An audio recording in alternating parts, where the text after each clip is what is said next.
देख पाएंगे आप एक नया नोटिस कि ओटीआर की डेट एक्सटेंड हो चुकी है, जिसमें सीजीएल की डेट भी फिर एक्सटेंड होगी आगे, क्योंकि अगर ओटीआर की डेट एक्सटेंड होती है तो सीजीएल की डेट एक्सटेंड होगी। हालांकि बहुत से बच्चों ने भर दिया होगा सीजीएल का फॉर्म, लेकिन फिर भी बहुत से ऐसे बच्चे होंगे जो पहला स्टेप पूरा नहीं कर पाए हैं, क्योंकि सिलेक्शन 2025 में आपको पाने के लिए सबसे पहला फॉर्म फिल करना होता है। फॉर्म फिल नहीं हो पाता है तो बच्चों के लिए बहुत ही मानसिक रूप से प्रताड़ना होती है। तो एसएससी ये नोटिस शायद कल या परसों जरूर दे इसको एक्सटेंड करने का। हेलो स्टूडेंट्स, क्या हाल है आपका? आशा करता हूं अच्छे होंगे, स्वस्थ होंगे। तो एसएससी की आज लास्ट डेट है किसकी? ओटीआर अपडेट की। लेकिन ओटीआर अपडेट में और जो फॉर्म फिल कर रहे हैं बहुत से बच्चों का कहीं ना कहीं क्या फेस हो रहा है उनके सामने, जो बहुत बड़ी परेशानी है, क्योंकि आप समझ पा रहे हैं कि जिनका ओटीआर अपडेट नहीं हो पा रहा है वो फिर एलिजिबल भी नहीं हो पाए, क्योंकि उसमें बहुत सी कंडीशन है। आपके पास अगर OBC, EWS, SC ST certificate नहीं होगी उस समय जब आपका डीवी होगा, तो हो सकता है आपके लिए बहुत बड़ा क्या हो, एक सेटबैक हो। लेकिन एसएससी ने आप जब बच्चे क्या कर पा रहे हैं, सबसे इंपॉर्टेंट तो फेस और बायोमेट्रिक बिल्कुल इश्यू आ रहा है बहुत से बच्चों को, और बहुत ज्यादा करने के बाद, क्योंकि आज लास्ट डेट है और हो सकता है सर्वर डाउन की वजह से भी हो सकता है, और दूसरा कुछ पॉइंट भी हैं। तो सबसे पहले एसएससी को इनको ठीक करना चाहिए। लेकिन कब तक? क्योंकि आज तो लास्ट डेट है और जिन बच्चों का नहीं हो पाया वो सीजीएल के लिए नहीं कर पाएंगे।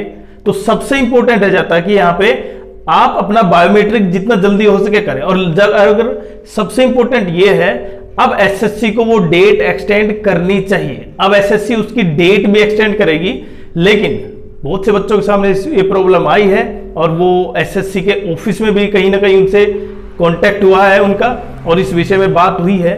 लेकिन जितना ज्यादा बच्चों के द्वारा ये बात सामने आई एसएससी के, तो एसएससी एक नोटिस के द्वारा शायद इसको एक्सटेंड कर दे, और करना भी चाहिए, क्योंकि ये बहुत बड़ा इशू है।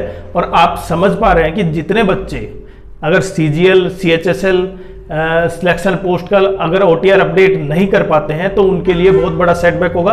और फिर चाहे आपकी तैयारी कितनी भी हो, तैयारी में कितने अच्छे आपने स्कोर किए हों, कोई फर्क नहीं पड़ेगा, क्योंकि सबसे इंपॉर्टेंट क्या रह जाता है ये। और अगर इनमें एसएससी के, क्योंकि फेस और बायोमेट्रिक जब भी बच्चा कर रहा है वो लगातार क्या हो रहा है, इश्यू आ रहे हैं। कुछ बच्चों के हो रहते हैं लेकिन कुछ के बहुत ज्यादा नहीं हो रहे, तो ये लगातार प्रॉब्लम बढ़ रही है। अब आज लास्ट डेट थी ओटीआर की, क्योंकि आपको अगर देखें, आपको अगर ओटीआर में अपडेट करना है तो आपकी सबसे इंपॉर्टेंट पॉइंट क्या है, आपके ईडब्ल्यूएस, एससी और एसटी, और वही चेंज है।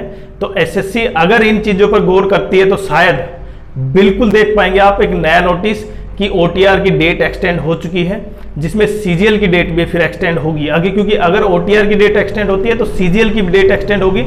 हालांकि बहुत से बच्चों ने भर दिया होगा सीजीएल का फॉर्म, लेकिन फिर भी बहुत से ऐसे बच्चे होंगे जो पहला स्टेप पूरा नहीं कर पाए हैं, क्योंकि सिलेक्शन 2025 में आपको पाने के लिए सबसे पहला फॉर्म फिल करना होता है। फॉर्म फिल नहीं हो पाता है तो बच्चों के लिए बहुत ही मानसिक रूप से प्रताड़ना होती है। तो एसएससी ये नोटिस शायद कल या परसों जरूर दे इसको एक्सटेंड करने का। और आपकी क्या राय है, आप जरूर कमेंट्स करें कि एसएससी को ये एक्सटेंड करना चाहिए। बहुत ज्यादा बच्चों के लिए क्या है डिमांड।